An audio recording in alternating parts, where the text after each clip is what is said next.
दोस्तों, CID officer दया और पूर्वी ने ऑफिस में कर दिया कांड। सीआईडी टीम में मची खलबली। सीआईडी ऑफिस में हमेशा की तरह हलचल मची हुई थी। टीम एक हाई प्रोफाइल केस की छानबीन में लगी थी। दया और पूर्वी को इस केस से जुड़ी कुछ बेहद अहम जानकारियां निकालनी थीं। कंप्यूटर स्क्रीन पर निगाहें गड़ाए पूर्वी केस से जुड़ी फाइलों को खंगाल रही थी, जबकि दया बगल में खड़ा रहस्यमयी ढंग से सोच में डूबा था। दया सर, देखिए, इस केस की सारी कॉल डिटेल्स और ट्रांजैक्शन हिस्ट्री मिल गई है, पूर्वी ने उत्साहित होकर कहा। दया ने स्क्रीन पर नजर डाली और गंभीर स्वर में बोला, पूर्वी, ये डिटेल्स काफी अहम है।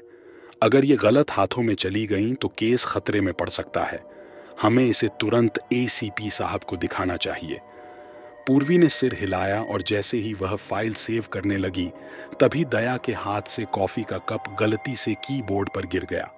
एक तेज चिंगारी निकली और अगले ही पल स्क्रीन काली पड़ गई। Oh no! पूर्वी की आंखें फटी की फटी रह गईं।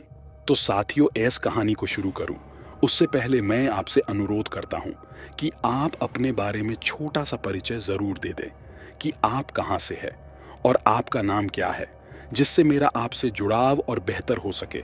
और आप इस चैनल पर नए हो तो सब्सक्राइब जरूर कर ले।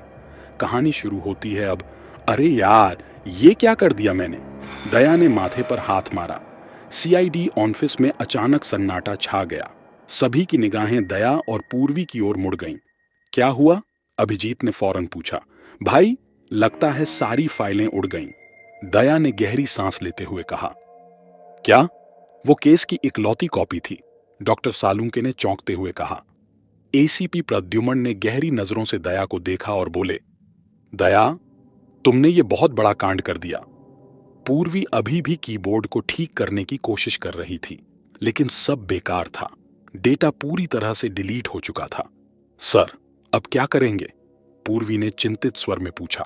एसीपी ने गहरी सांस ली और बोले, हमें फिर से जीरो से शुरुआत करनी होगी और इस बार कॉफी दूर रखी जाएगी।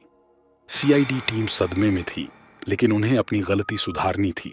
दया और पूर्वी ने पूरी टीम के साथ मिलकर केस की जानकारी दोबारा इकट्ठा करने की ठानी, और इस बार बिना किसी और कांड के।